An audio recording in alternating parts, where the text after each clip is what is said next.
Que la paix du Seigneur soit avec vous. Je vous invite à ouvrir vos Bibles avec moi dans le livre de Genèse, le chapitre 14, versets 17 à 20. Genèse 14, versets 17 à 20. Après qu'Abraham fut revenu vainqueur de Kédor, Laomer et des rois qui étaient avec lui, le roi de Sodome sortit à sa rencontre dans la vallée de Chavé, qui est la vallée du roi. Melchisédek, roi de Salem, fit apporter du pain et du vin. Il était sacrificateur du Très-Haut. Il bénit Abraham et dit: béni soit Abraham par le Dieu Très-Haut, maître du ciel et de la terre. Béni soit le Dieu Très-Haut qui a livré tes ennemis entre tes mains. Et Abraham lui donna la dîme de tout. De l'offrande de Dieu à l'offrande de l'homme. C'est le sujet sur lequel je vais m'entretenir avec vous. Un sujet qui n'est pas pour le moins polémique, la manière dont il est généralement abordé, puisque il est de tradition, lorsqu'on veut manipuler une assemblée, il suffit de venir avec, je dirais, des arguments fallacieux sur l'offrande et obtenir que les gens déboursent. J'aimerais que vous sachiez ce matin qu'il ne vous est d'aucune bénédiction que je vous manipule pour de l'argent. Et non seulement qu'il ne vous est d'aucune bénédiction, il ne met aussi d'aucune bénédiction. Parce que manipuler pour l'argent en utilisant l'évangile de surcroît, c'est sous-estimer ce que Dieu peut faire. Je crois que, tout comme la Bible dit, à l'Éternel la terre et ce qu'elle renferme, je crois que l'or et l'argent appartiennent à Dieu. Et si Dieu veut que quelqu'un dans la salle soit riche, Dieu aménage les moyens, Dieu crée les moyens. Maintenant, pourquoi manipuler pour avoir de l'argent, pour soutirer de l'argent? D'où vient ce principe? J'ai déjà vu des choses que Dieu a effectuées, chers amis, dans des circonstances tellement extraordinaires que je suis demeuré, même encore avec le temps, avec, comment dirais-je, beaucoup d'émerveillement devant l'action de Dieu. Et nous allons, pendant une longue période, nous étendre sur ce sujet, comme je vous dis, polémique, puisque ce sujet généralement se trouve à l'angle mort de nos églises, pendant que certaines églises ne négligent pas de parler de l'offrande. Il y a même des églises où l'offrande est plus importante que n'importe quelle activité à l'église. Et les manipulations sont de toutes sortes. J'avais fait une liste, mais je me rends compte pendant que je prêche ce matin, si j'exhibe ma liste, vous allez dire je parle d'un tel, un tel. Et je ne vais pas faire de polémique avec d'autres collègues, d'autres pasteurs. Ce n'est pas à cela que sert mon message ce matin. Donc, je ferme ma liste. Mais je me contenterai de parler de certaines pratiques qui sont courantes, que tout le monde peut voir, qui fait en sorte que je ne cible pas quelqu'un. Mais demandez-moi si je pourrais cibler quelqu'un, je vous dirais que c'est biblique. Je pourrais cibler quelqu'un. Pierre n'aménagea pas Paul. Alors Paul n'aménagea pas Pierre pour son irresponsabilité et pour son hypocrisie. Et cela fut consigné dans une lettre. Aujourd'hui, la manière dont nous fonctionnons, nous voulons être un club fermé à part et puis nous faisons des dégâts. Puisque quand nous dénonçons, il y a toujours quelqu'un pour dire « c'est des serviteurs de Dieu ». Non. Vous faites vos dégâts, vous faites des scandales, vous devez assumer les conséquences de vos scandales. Nous ne formons aucun gang pastoral pour soutirer de l'argent entre les mains du peuple de Dieu. Ce serait dommage. À un moment donné, il faut avoir du caractère et assumer les conséquences de nos actions. Donc, c'est pour vous dire que ce matin, je serai libre d'évoquer certains ministères, justement, qui ont développé certaines habitudes, je dirais, qui ont pourri le peuple de Dieu. L'argent est devenu quelque chose de plus important que celui qui donne l'argent. Lorsque nous nous arrangeons pour en parler en des termes pour lesquels la Bible ne fait pas provision, ce que nous faisons est malhonnête, méchant. Je peux comprendre que certaines positions tiennent de l'ignorance. Évidemment, l'ignorance peut être là, mais d'autres personnes ne sont pas ignorantes, sont en train de régler leurs propres affaires. Et d'entrée de jeu, je vous le dis, et j'ai l'habitude de vous le dire, ne venez pas à l'église pour être riche. Ce n'est pas le but de l'église. Ne venez pas à l'église pour prospérer. Ce n'est pas le but de l'église. Et je vois des gens qui rentrent dans le ministère, qui veulent devenir pasteurs.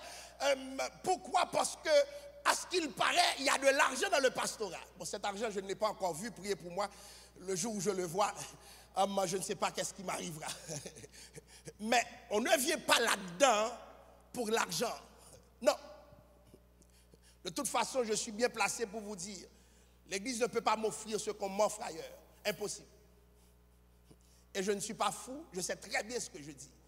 Alors, lorsque nous choisissons de servir Dieu, la première notion qui est à l'œuvre, c'est celle de sacrifice. C'est celle de sacrifice. Nous ne venons pas pour soutirer des gens, nous ne venons pas pour être riches. À un moment donné, il faut avoir du caractère et pour dire, il faut que ça s'arrête. Parce que aujourd'hui, on ne peut pas aborder le sujet de l'argent sans se faire indexer. Je me rappelle, je sortais quelque part, bon, c'était pas ici, et puis manifestement, j'étais le plus gros parmi les autres, et puis quelqu'un disait, ah, mon grand manger qui a passé là. Ça veut dire que, automatiquement, qu'il s'est rendu compte que je suis pasteur, étant donné que les pasteurs, généralement, ont une façon d'approcher la question de l'offrande, je suis associé à un grand mangeur. J'ai regardé le gars, m'a dit lui, mais Jésus prie avec elle. Alors, chers amis, d'entrée de jeu, je vous dis, vous ne venez pas à l'église pour être riche. Ce n'est pas le but de l'église. Je vous dirai néanmoins, et nous verrons certains textes qui appuient ma prétention, si nous ne prêchons pas l'église de la prospérité, il y a néanmoins une prospérité dans l'évangile. Et on a vu des gens que Dieu a choisi d'élever à l'église.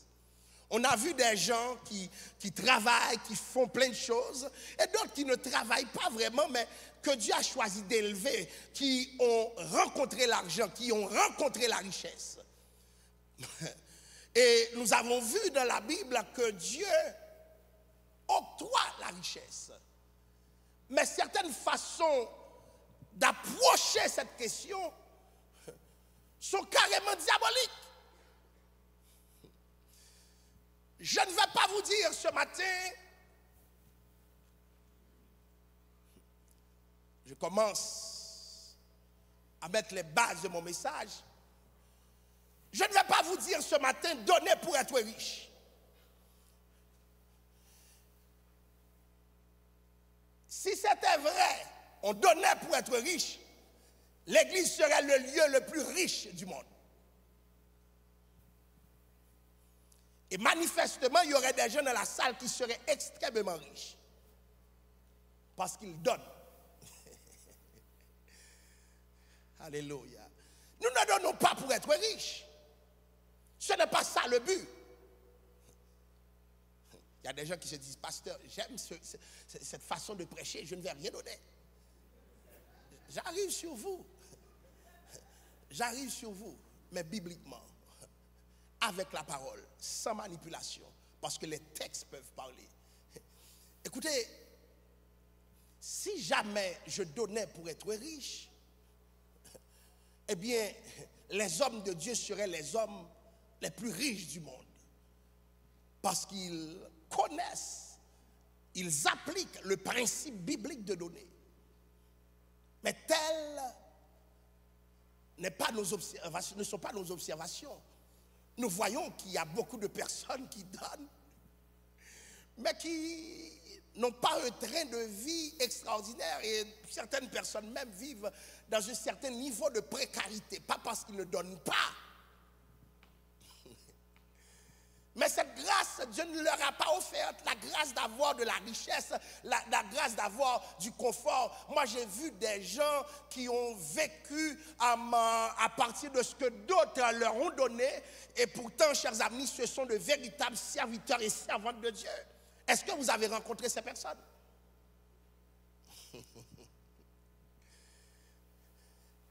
C'est important que je fasse cette mise en contexte pour vous dire aussi que si vous donnez parce que je vous ai manipulé, vous n'avez aucune bénédiction.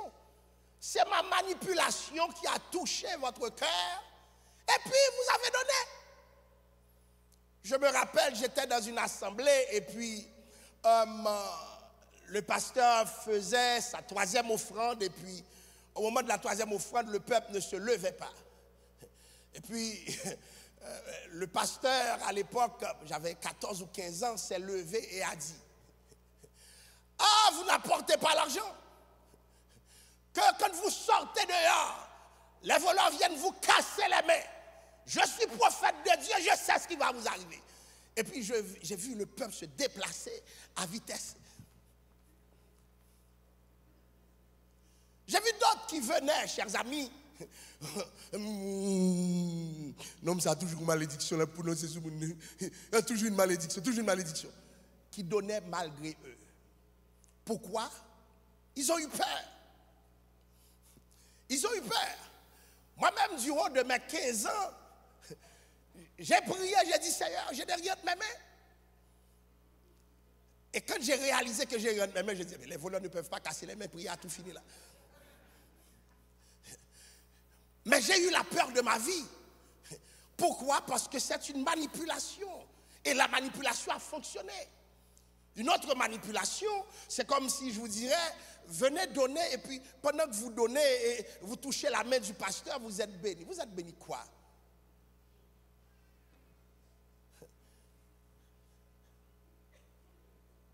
Qu'est-ce qu'il y a dans ma main là? Eh bien, au nom de Jésus, je me bénis moi-même. Ces mascarades évangéliques marchent parce que nous avons un peuple sans exigence. Et malheureusement aussi, il n'y a pas de journalisme critique qui opère au sein de nos églises pour parler de nos pratiques dévergondées. Parce qu'à un moment donné, c'est malhonnête. Toutes sortes de dîmes, toutes sortes d'offrandes pour faire des mascarades évangéliques. Chers amis, c'est grave. Et je vous dis cela, aucune de ces choses ne constitue pour nous et pour notre communauté une bénédiction, et nous devons en parler. Parce que si nous n'en parlons pas, à un moment donné, le monde rentrera sa bouche pour dire qu'est-ce que nous sommes en train de faire. Parce que il n'y a pas l'ombre d'un doute, ce n'est que de la manipulation. Et ce que je déteste avec cette manipulation, c'est une manipulation qui ne fonctionne que pour les pasteurs.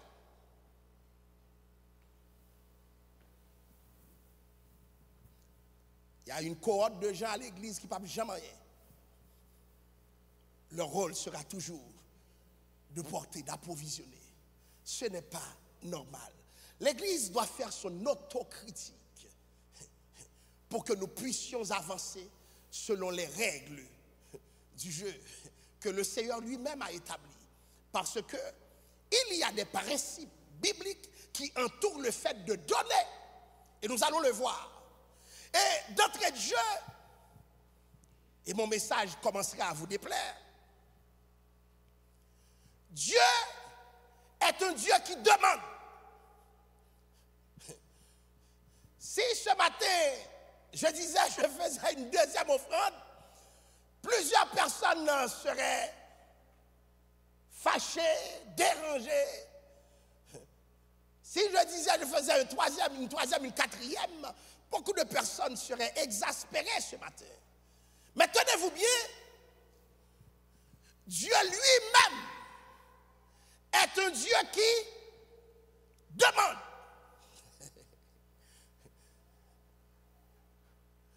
Et je comprends Dieu lui-même. Pourquoi? Parce que toutes les relations que nous voyons sont aussi construites sur des dons. Si quelqu'un se dit ton ami et cette personne est capable de t'aider, et alors que tu es dans le pétré et la personne te regarde, est en train de prier avec toi, je te dirais que c'est pire qu'un hypocrite.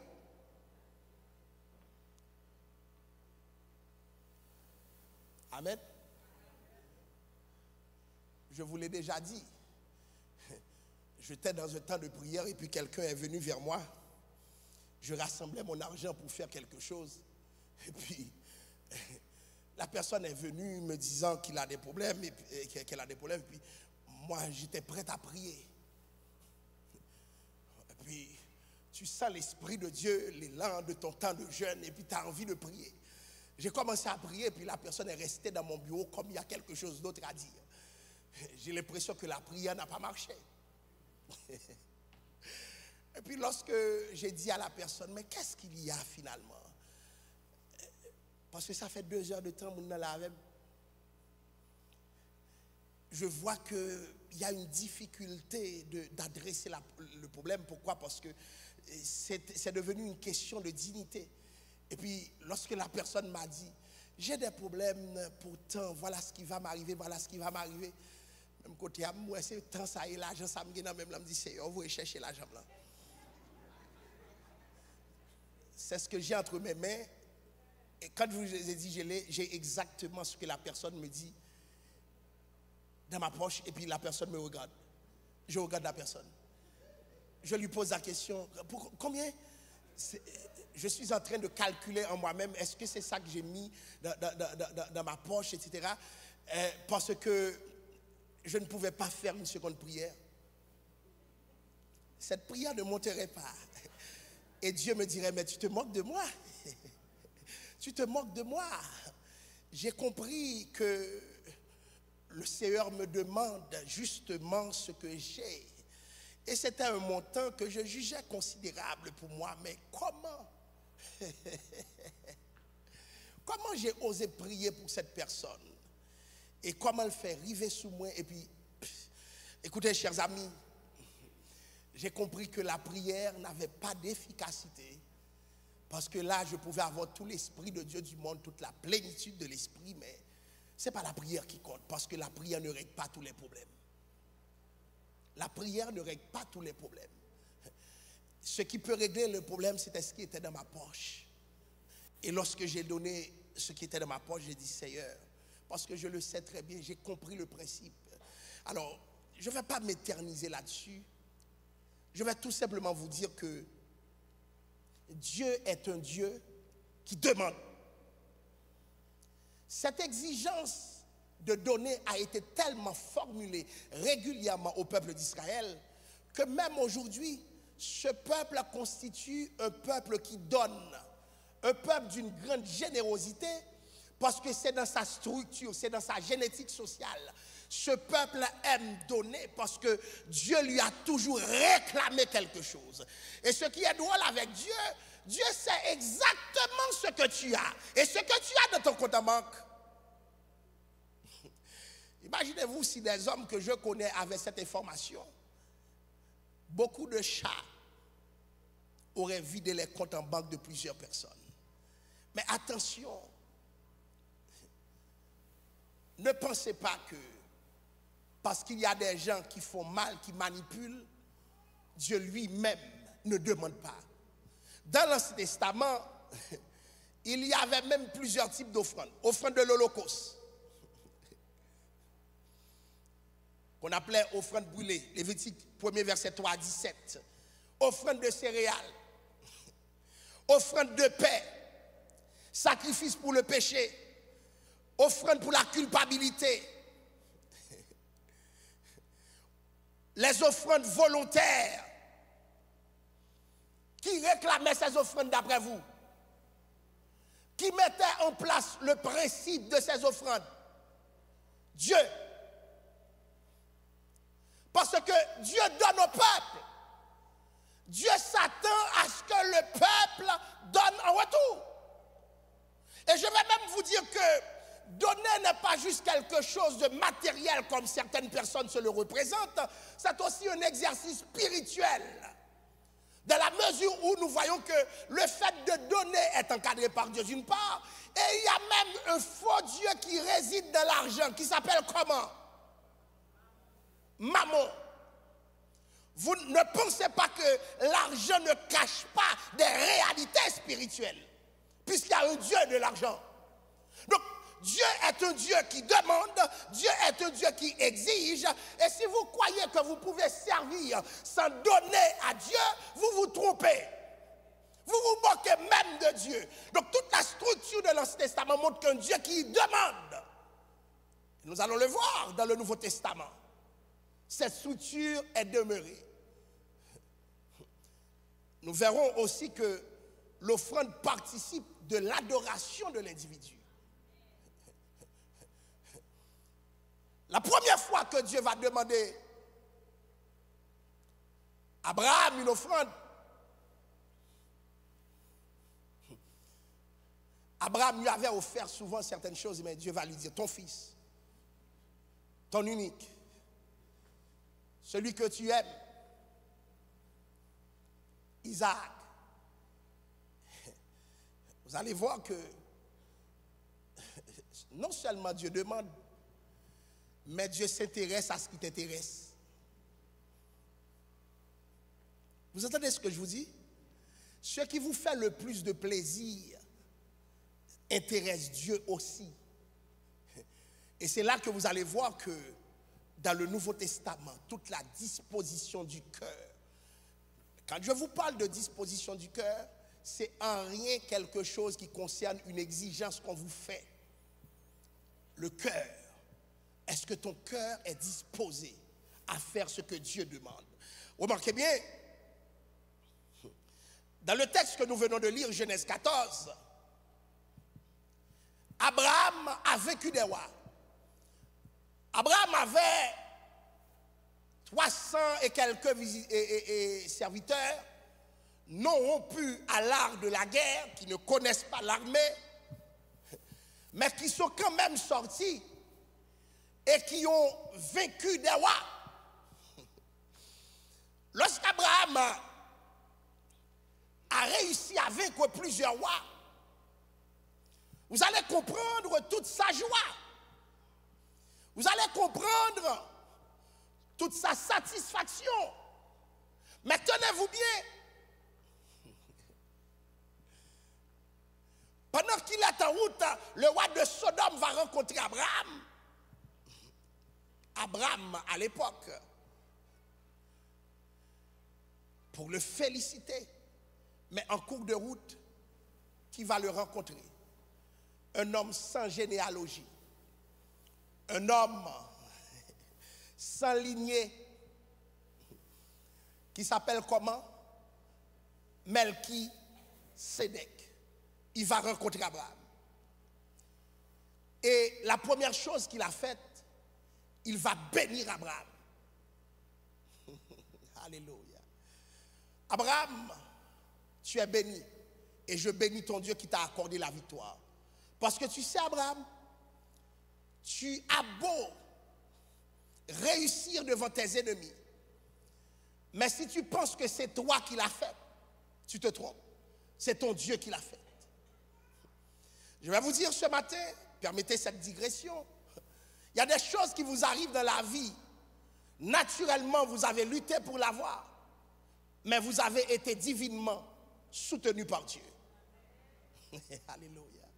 Il y a des choses pour lesquelles vous avez lutté, mais j'aimerais vous dire, il y a des gens qui ont lutté plus que vous, mais qui ne peuvent pas avoir ce que vous avez. Il y a des gens qui ont travaillé plus que vous, mais qui ne peuvent pas faire un quart de ce que vous avez fait. Il y a des gens qui ont plus de connaissances que vous, qui ne peuvent même pas matérialiser le 10e de ce que vous avez fait. Alléluia. J'ai vu des gens forts, des gens compétents, et des gens qui n'ont aucune compétence, aucune grande capacité, qui réalisent des choses extraordinaires parce que Dieu les a soutenus.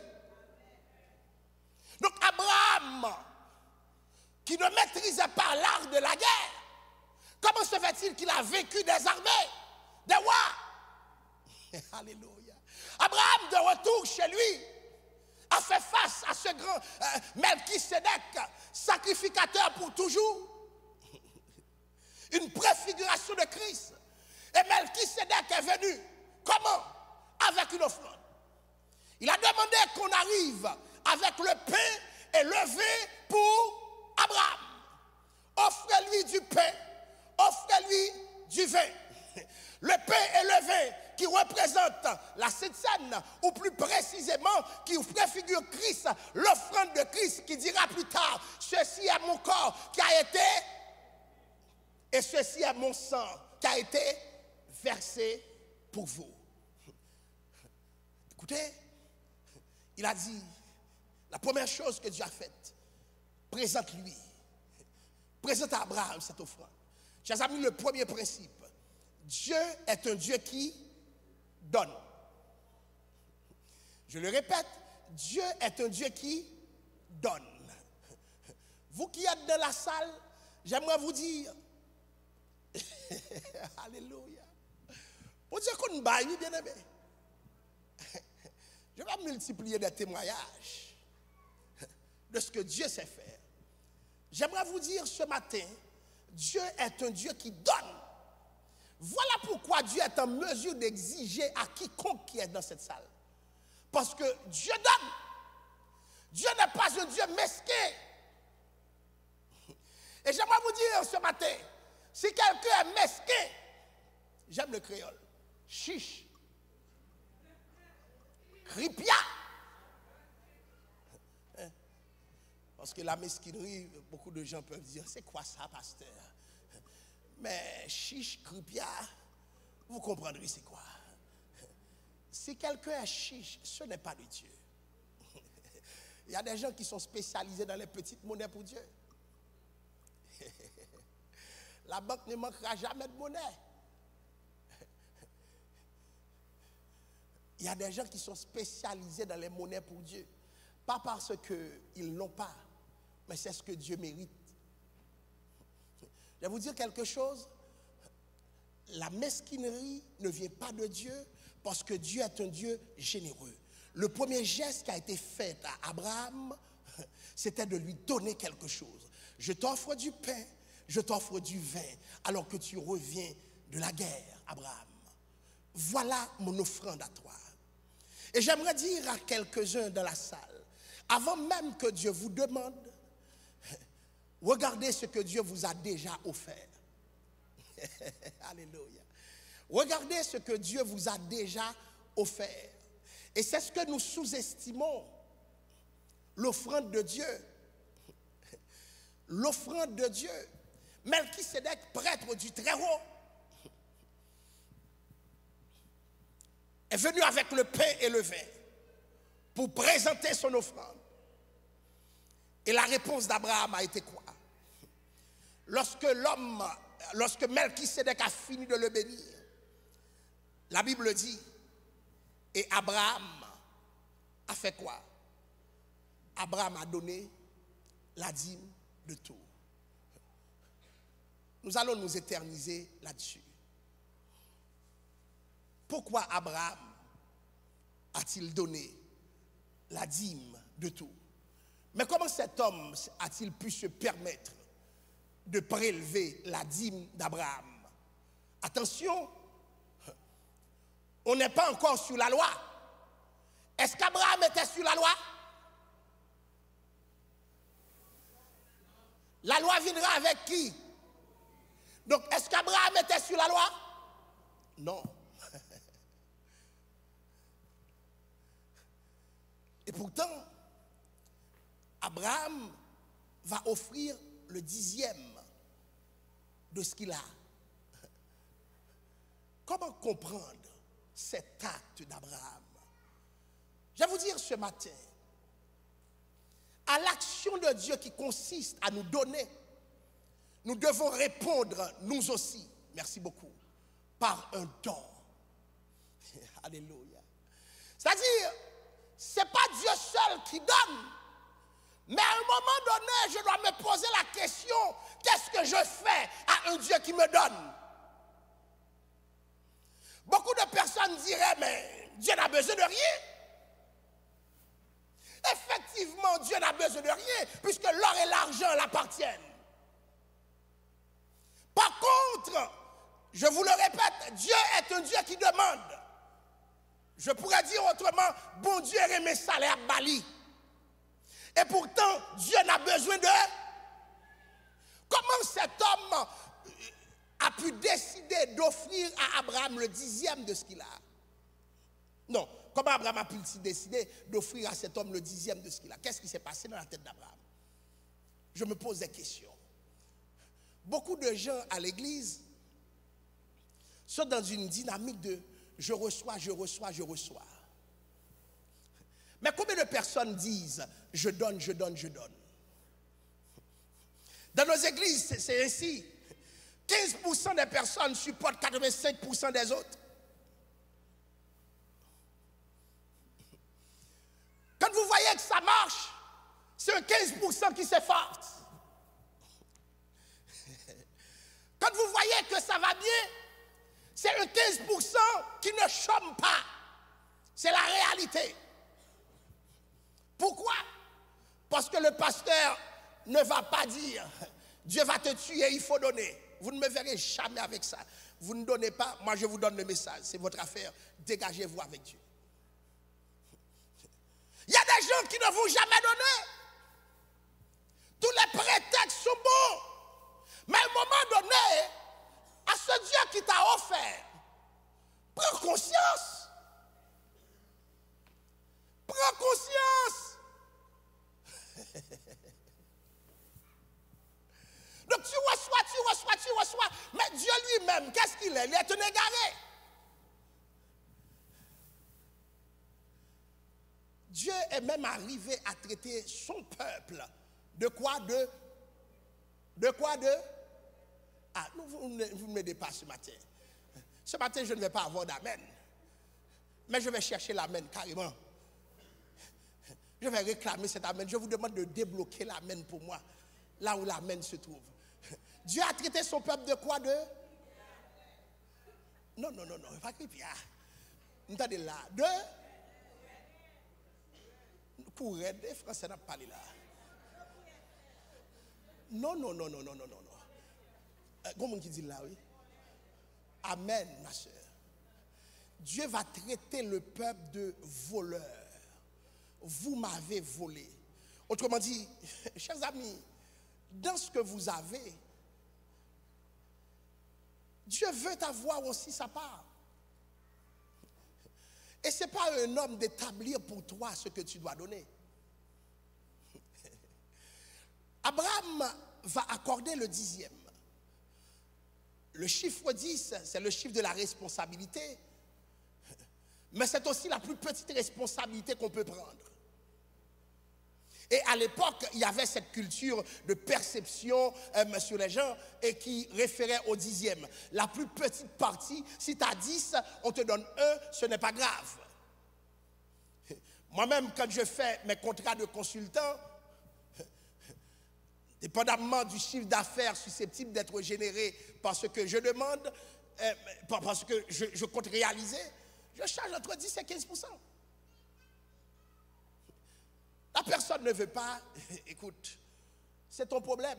Il y a d'autres personnes qui peuvent le faire. À un moment donné, chacun doit avoir son standard. Bon, quand les chiffres sont super élevés, on rentre dans les 3%, mais généralement, le 10e, c'est la plus petite partie. C'est comme si je vous disais, chers amis, alors, pourquoi le 10e, et surtout à l'époque, c'est cette partie qui ne peut pas faire mal. Parce que tu gardes 9. Et puis, il y a une autre qui était insignifiante devant ces 9. Donc, Dieu réclamait la plus petite partie.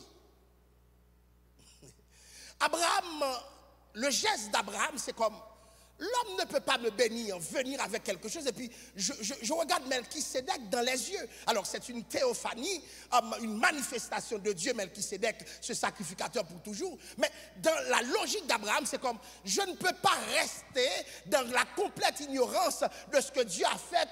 Il m'a donné justement la possibilité de manquer, de signer une victoire dans des contextes défavorables pendant que je n'ai pas une armée. J'ai battu des rois. Maintenant, après ce que Dieu a fait pour moi, j'ai décidé de donner le 10e.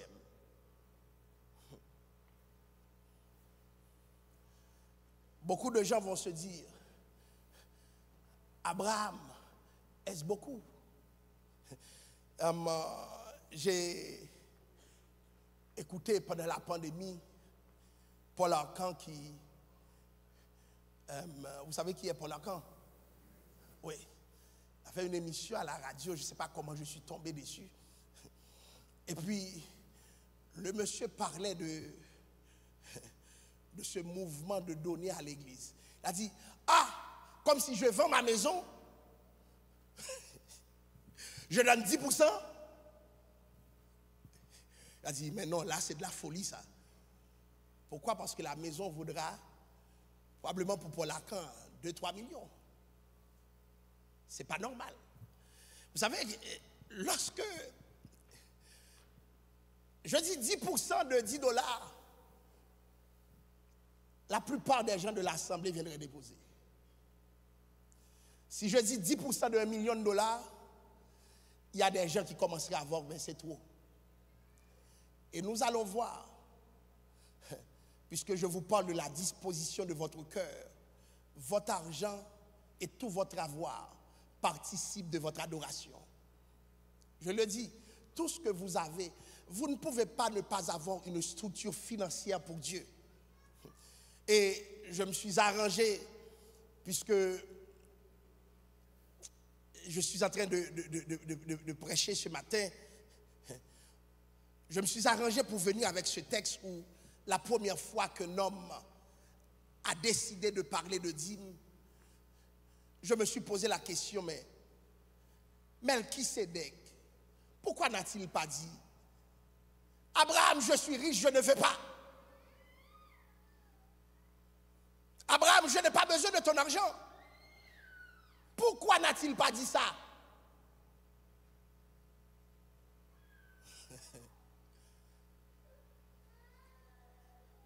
Ce matin, est-ce que vous pensez que Dieu n'a pas besoin de ce que vous avez? J'aime quand la salle est tranquille comme ça. Bon Dieu, waouh!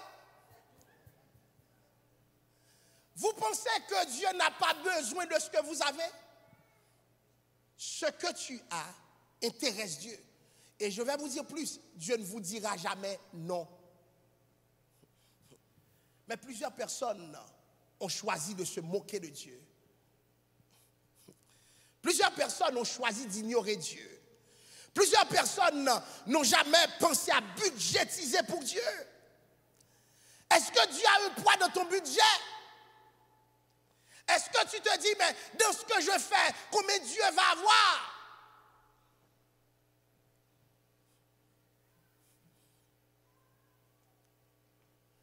J'étais en train de faire une transaction il y a quelques mois.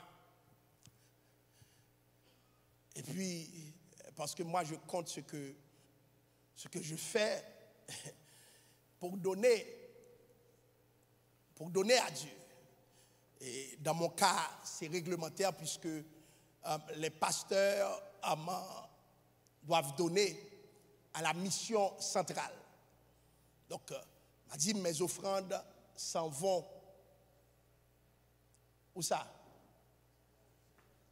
À la centrale. Donc, chaque mois, il y a un prélèvement qui se fait. Et demandez-moi si je suis à l'aise avec ça. Oui. Pourquoi? Chers amis, l'évangile ne peut pas ne rien me coûter. Dieu m'a donné la santé. Dieu m'a donné la vie. Dieu m'a donné la paix. Dieu a fait tellement de choses pour moi, bien-aimé. Qu'est-ce est-ce que je pourrais mesurer mon Dieu? J'étais dans une église en train de prêcher. Généralement, quand tu t'en vas prêcher, comme pasteur, tu t'attends à recevoir. Et c'est un principe bien établi. Et puisque moi-même, je planifiais de faire quelque chose qui m'importait beaucoup, et je me disais, c'est le moment d'économiser. Et puis pendant que moi, sous chair, pendant que j'étais sur la chair en train de prêcher, et puis j'ai senti l'Esprit de Dieu me dire, je commence par toi, tu donnes $1000 dans l'assemblée. Des fois, Dieu te parle et puis tu fais semblant de ne pas. Tu te dis, mais d'où vient cette pensée dans ma tête? Et parce que j'ai quelque chose que je vais faire et je planifie la faire. Mais maintenant, c'est resté comme un cri dans ma tête, je veux que tu donnes ça. Pendant que je suis en train de prêcher, j'ai dit carrément, je sens que le Seigneur m'a demandé de lui offrir tant. J'ai vu que le pasteur a relevé la tête. J'ai vu que les gens de l'assemblée ont relevé la tête. Me dit Seigneur, et pas me dit bagarre la vraie. Mais j'allais répartir ça, étaler ça parce que j'en ai besoin pour régler quelque chose. Je crois dans la discipline, dans la planification. Et puis, pendant que je parle, j'ai senti que Dieu me disait tout de suite. Et puis, c'est une église qui va acheter quelque chose. Pendant que j'ai fini de faire ce geste, et c'est ça, je vous dis, la disposition du cœur. Personne ne m'a manipulé. Personne ne m'a dit, viens donner $1000 et tu vas vivre 100 ans. Non. Le cœur. Personne ne m'a dit, voilà le chiffre, voilà un chiffre. Le cœur. Et voilà pourquoi si le cœur n'est pas pour Dieu, ce matin ne donne pas, c'est pas grave. Pas mal si cœur, si ton cœur n'est pas disposé, ne donnez pas, ça ne change rien. Vous savez ce que je vous dis?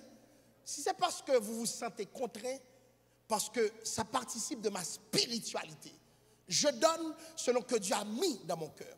Et puis j'ai fait le virement, et puis le pasteur m'a dit, depuis que je prêche l'évangile, c'est la première fois que je vois un pasteur faire ce geste. Et puis, la même voix qui me parlait, dis-moi l'autre bagarre encore. Mais cette fois-ci, je ne peux pas le dire au pasteur. Je vais vous dire quelque chose, bien-aimé. Ce Dieu qui donne exige que tu redonnes. Est-ce que vous entendez ce que je vous dis ce matin? Ce Dieu qui donne exige que tu redonnes. Et qui que tu sois, la règle est valable pour moi aussi qui suis pasteur, pas pour vous seulement, pour moi aussi. Et puis, j'ai fini de régler cette affaire. Écoutez, je négociais quelque chose, et puis les m'a négocié, moi garder qui marche que le Seigneur m'a moins pour me négocier. Et quand j'ai regardé tout ça, et puis je me senti c'est $1000 qui travaillent. Et là, je me regardais, moi, $1000 rapportent plus que 40 000. Mais ce n'est pas fini. Dieu a créé des scénarios pour que mon paquet d'argent vienne, je ne sais même pas qui côté. Chers amis, ce n'est pas par manipulation qu'il faut donner. Le cœur du peuple a été malmené. C'est à cœur. Si Dieu te bénit, bénis en retour. Et ne te pense pas malin, bien-aimé. Ne te pense pas malin. Parce que ce que Dieu veut faire aussi passe par ce que tu as. Ne cache pas ce que tu as. Mon Dieu, qu'on nous réel. Est-ce que vous êtes là? Dieu sait ce que tu as. Et je vais vous dire, ce que tu donnes ne va jamais t'appauvrir. Parce que c'est Dieu qui fait grâce. Je peux prêcher ce matin. Et c'est pour cela que je vous dis ce matin, c'est quoi la disposition de votre cœur? Comment votre cœur se comporte par rapport à l'argent? Parce que dès lors que c'est l'argent, il y a des gens qui ont carrément des problèmes. Je vous ai parlé que j'ai donné.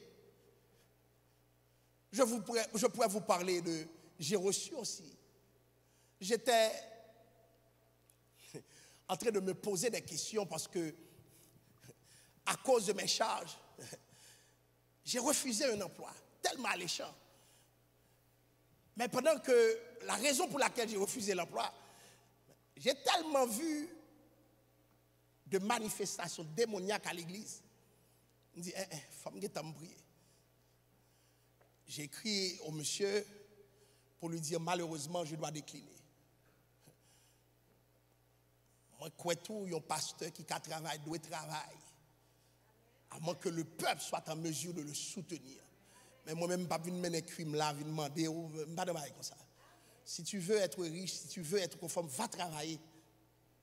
Cesse d'importuner le peuple de Dieu. Demande à Dieu le courage de travailler. Écoutez, chers amis, j'ai fini de faire le geste de dire non. Même moi-même, je suis surpris. Et puis, je me posais des questions. Pendant que je me pose les questions, alléluia, mon Dieu. Je parlais à un collègue qui se retrouve dans un autre pays, qu'on m'avait présenté. Il m'a dit, le Seigneur t'a dit, le Seigneur me demande de te dire, et j'ai les textes là, je peux le montrer à n'importe qui. Le Seigneur me demande de te dire qu'il a réservé quelqu'un pour te donner un présent et tu seras content. Bien aimé, bon Dieu qui débarque la caille. Ce n'est pas quelqu'un qui, du moins, avait l'habitude à l'époque d'être à l'église. Il n'est pas membre de l'église. Mais c'est quelqu'un qui, par accident, dans une année, pourrait venir une fois. Et si je vous dis une fois, c'est sûr, c'est le 31 décembre. Les adeptes du 31 décembre, ben moi, maintenant. Écoutez, il demande de me rencontrer, puis je lui ai dit, pas de problème, etc. Et puis, il a commencé à parler, puis il a dit, bon, j'ai droit au but, ça fait des mois que je suis en train de mettre de l'argent de côté, et je sens que Dieu me dit de te donner cet argent. Écoutez,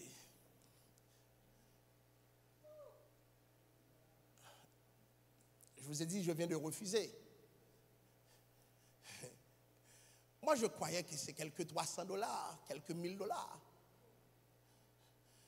Et puis, j'ai fini de recevoir l'enveloppe, et puis, je n'ai même pas ouvert l'enveloppe. Et puis, quand il est parti, j'ai regardé l'enveloppe. Mais oh, il y a un zéro en plus. Je regardais, je regardais, je me dis, où quoi? Finalement, je me dis, je ne vais pas dormir, ça ne va pas déposer.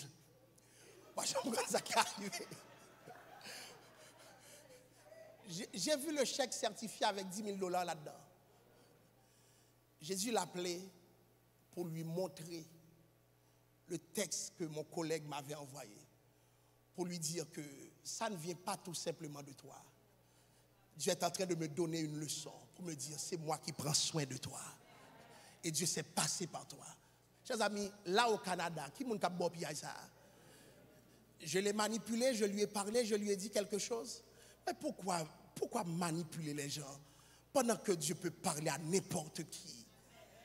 Pendant que Dieu peut déléguer n'importe qui. Pourquoi manipuler les gens? Chers amis, on construisait une église en Haïti. Pendant qu'on était en train de prier, je me rappelle un vendredi, la sœur Irlande a commencé à parler en d'autres langues. Et puis, mon pasteur interprétait. Et puis, il y a quelqu'un qui a dit, elle a dit, Dieu va envoyer quelqu'un pour construire l'église. Bien aimé, le dimanche prochain, on était un vendredi, un multimillionnaire a débarqué à l'église pour dire, je construis pour vous. Alléluia. J'étais au bord de ma piscine. Voilà le Dieu que je sers. J'ai entendu une voix me dire, va dans tel endroit, je ne connais pas l'endroit. Et puis bien aimé, dimanche matin, on regardait le monsieur signer un chèque. Alléluia. C'est ce Dieu que je sers. Voilà pourquoi les manipulations ne viennent pas de Dieu. C'est de la méchanceté. Laissez Dieu dire à votre cœur ce qu'il faut faire. C'est ça. C'est ça. Lorsque c'est Dieu qui décide, bon Dieu a juste béni. Lorsque c'est Dieu qui décide, tu peux raconter ce que Dieu a fait. Mais lorsque c'est quelqu'un qui impose par toutes sortes de stratégies, c'est bien malheureux. Et peuple de Dieu, cessez de résister à votre Dieu. Ayez un plan pour votre Dieu. Pour ce Dieu qui vous a béni, pour ce Dieu qui vous a levé, pour ce Dieu qui a transformé votre vie, pour ce Dieu qui vous a évité l'hôpital, qui vous a évité la mort, pour ce Dieu qui vous a élevé. Vous vous souvenez d'où vous venez. Ce n'est pas ce que tu donnes aujourd'hui qui va t'appauvrir. Non. Il y a des gens qui disent ce que Dieu a fait pour eux, mais qui ne peuvent jamais dire ce qu'ils ont fait pour Dieu. Qu'est-ce que Dieu t'a coûté? Tu fais une action de grâce, tu témoignes. Voilà ce que Dieu a fait pour moi. Mais toi, qu'est-ce que tu as fait? Quelle action as-tu accomplie? Et vous vous souvenez, pendant la période d'action de grâce, j'ai demandé à quelques familles de donner leur nom. Votre nom est là. On va se mettre ensemble, même si nous sommes 10. Et dire voilà ce que nous voulons faire pour un Dieu qui nous a bénis. Attendez, samedi, nous. Et moi, je serai en tête de liste pour que toute personne ne l'ignore. Dieu a fait de grandes choses parmi nous. Nous aussi, nous devons faire de grandes choses. L'évangile doit te coûter quelque chose parce que Dieu a payé tout le prix. Je ne vous dirai pas combien vous devez donner, mais sachez que vous avez une responsabilité parce que Dieu vous a béni. Abraham a été béni par Melchisédek. Et au même moment, Abraham dit, voilà. Voilà. Le problème aujourd'hui, tout le monde veut, donne-moi, donne-moi, donne-moi, donne-moi. Vous connaissez cette histoire? C'est un homme qui était dans une situation périlleuse. Et puis, quelqu'un lui a dit, donne ta main. Le monsieur a regardé. Donne ta main. Et puis au dernier moment, quand le monsieur a vu que l'homme allait périr, eh bien, prends ma main, même quand il y a un homme là. Si c'est donne, ça ne marche pas. Mais si c'est prend, ça marche. Ne fonctionnons pas avec Dieu de cette manière. Vous ne serez jamais plus intelligent que Dieu dans votre argent. J'ai vu des gens qui ont des grandes possessions et qui ne sont pas heureuses parce que Dieu leur a donné tout, mais leur a privé du bonheur. Alléluia. Mais j'ai vu des gens qui se sont souciés de la maison de Dieu lui-même. Alléluia. Nous verrons ce texte. David a fini de donner plein de trouble et Dieu a décidé de frapper le peuple. Au même moment, David cherchait un endroit pour loger le temple de Dieu. On va voir ce texte.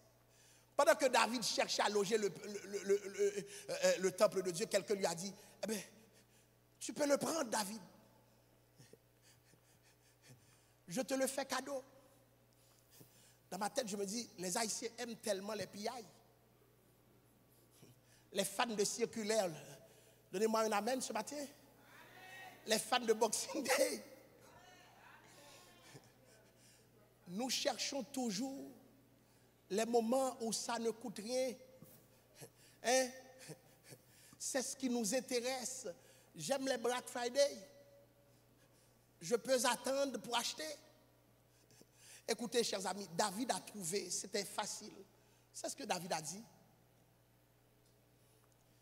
Mais non, je ne veux pas offrir à mon Dieu quelque chose qui ne me coûte rien. Il y a des gens qui sont spécialistes. Quand ça n'a pas de valeur, c'est pour l'Église. C'est pour cela, dès lors qu'il y a quelque chose de mauvais en bas, messieurs, débarrassez l'Église de ça. Vous entendez, messieurs? Depuis nous, ouais, bagarre là, pas de sens, jetez-le. L'Église n'est pas un dépotoir. Apprenons à cultiver l'excellence pour Dieu. Quand c'est beau, c'est pour le Seigneur. Quand c'est beau, c'est pour mon Dieu. Mais il y a cette culture de mesquinerie. Quand c'est rien du tout, oh, je donne à l'église. Qu'est-ce qu'il va faire? Le Seigneur mérite mieux ce matin. Laissez-moi défendre mon Dieu. Le Seigneur mérite mieux ce matin. Apprenons à offrir à Dieu quelque chose d'excellent. Ne prends pas le risque pour l'évangile, pour que l'évangile ne vous coûte rien. Écoutez, il y a des gens qui sont spécialistes de petits $50, de petits $10. Mais si tu n'as rien, c'est rien. Gloire à Dieu. Mais si Dieu t'a béni, honte à toi. Honte à toi. Honte à toi. Parce que, alléluia, Dieu a fait de trop grandes choses pour nous, chers amis. Dieu a fait de trop grandes choses. Je sers Dieu avec ce que j'ai. Je vais finir encore par un témoignage. Je me rappelle avoir fait l'objet de complots et puis, avant même que le complot se fasse, j'ai vu un homme venir me dire, je vais prendre soin de toi. Et puis, j'ai pris Dieu au mot, je ne peux pas donner les détails. J'ai accepté que le complot passe. Chers amis, servez mon Dieu, servez mon Dieu, servez mon Dieu. Servez Dieu, l'or et l'argent lui appartiennent, bien-aimés. Je vous le répète, l'or et l'argent appartiennent à Dieu. Il y a des choses qui viennent du surnaturel. J'ai reçu un appel de quelqu'un avec qui je ne suis pas habitué. Je pensais que c'était une autre chaîne du complot. La personne m'a appelé pour me dire, pasteur, on m'a donné ton numéro, j'ai dormi, le Seigneur m'a dit que tu as des problèmes. À partir de ce mois, je vais faire des virements chaque mois pour toi. Je lui ai dit, non mon frère. Mais j'avais envie de lui dire oui. On tient sa dignité. Parce que le temps pour moi de mener mon enquête, il m'a dit, ah, mais je ne te demande pas si tu veux. Et puis il a ajouté, j'ai perdu ma maison à cause d'un pasteur de telle église. Pour rien au monde, je n'accepterai de donner. Mais j'ai reconnu la main de Dieu. Chers amis, nous pas quoi. C'est ouais moi virement et moi l'argent dans compte moi tout le temps. Et puis Dieu m'a donné une leçon. Je te l'ai toujours dit, c'est pas ton travail ta bénédiction, mais c'est moi ta bénédiction. Avec ou ce que tu as, je te bénis. Et ce matin, un Dieu comme ça, qui ça me pas bail pour lui? Vous pensez que je suis fou lorsque j'accepte d'être pasteur? Vous pensez qu'il y a quelque chose dans le pastorat, ce que les gens trouvent après l'argent, mon fin avec mon homme. Je ne sais pas si ça y est, non?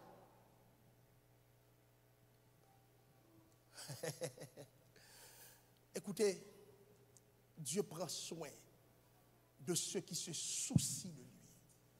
L'évangile ce matin doit te coûter quelque chose.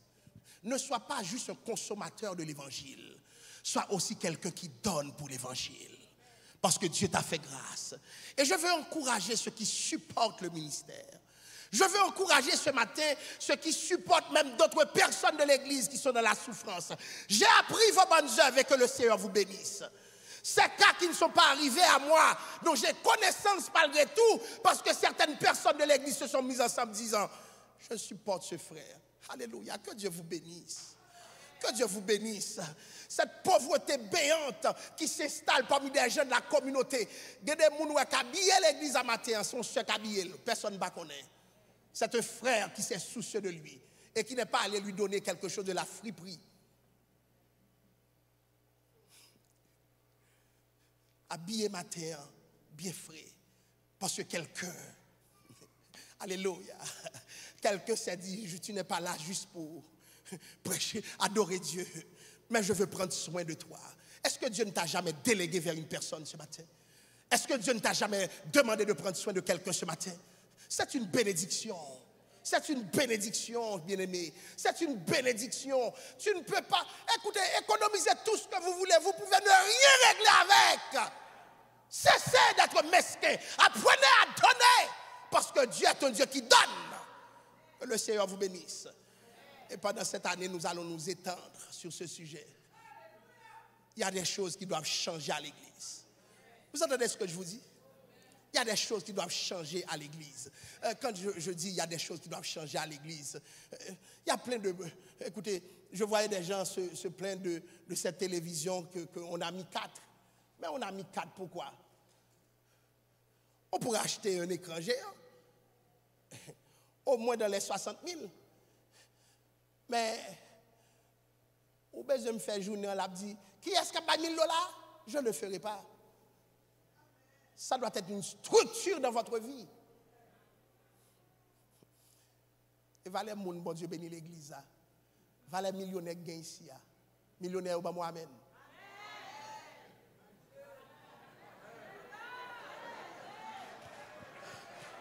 C'est un ou la caméra du ciel, vous la voyez? Non, ce n'est pas un jeu. Il y a plusieurs personnes à l'église que Dieu a vraiment bénies. C'est une grâce que nous avons ici. C'est une grâce que nous avons ici. Et c'est mieux que si nous te des gens seulement qui a fait pas bon, mais il y a des gens, bon Dieu, bénis. Et j'exalte le nom de Dieu pour eux. Mais quand Dieu nous bénit, disons à Dieu, je veux t'offrir quelque chose qui a de la valeur. Et je n'ai pas besoin que l'on vienne me manipuler parce que je ne jouerai jamais ce rôle pour vous. En vérité, je ne jouerai jamais ce rôle. Et pour votre histoire, pour ceux qui n'étaient pas là, je me rappelle, on avait un problème à l'église un dimanche matin. On avait une poursuite pour $50,000. Je venais de débarquer à l'église. Je me pose la question, mais dans combien de temps on va payer cela puisque le solde était rouge? Hey! Moi, je n'ai pas dormi la veille. Je n'ai pas dormi, non? J'ai dit, Seigneur, je viens de débarquer dans une église. Et puis, c'est ça qui m'attend. J'ai mis ma tête à plusieurs reprises sur le lit, je me suis levé tout de suite. Même dimanche matin, parce que moi, le matin, je n'ai pas toute ma force. J'aurais pu dormir dans l'assemblée parce que j'ai passé la nuit blanche. À mon grand étonnement, lorsqu'on a voulu collecter l'argent, vous savez combien d'argent nous avons ramassé? Plus que $250,000. Une matinée là. Mais bien aimé, il y a des gens, bon Dieu fait grâce ici. Il y a des gens qui disent, ah mais non, parce que je prends toute dette là, oui. Il y a des gens, bon Dieu fait grâce ici. Si on veut l'excellence, il faut que nous travaillions pour l'excellence. On l'aime mais pour nous changer chez sa net, mettons belle bagaille. Ce que les autres font pour nous faire le tour. Ne sommes-nous pas capables ce matin? Mais ce que nous ne ferons pas. Moi, dis je refuse la manipulation. Si bon Dieu bénit, il faut le faire parce que Dieu t'a béni. Je le répète encore. Moi, refuser de dire $1,000. Ou bail selon Jean, mon Dieu, mettez dans le cœur. Et quel que soit son bail, n'a pas accueilli, Dieu verra avec vous. Que Dieu vous bénisse ce matin. Que Dieu vous garde ce matin. Que la paix du Seigneur soit avec vous.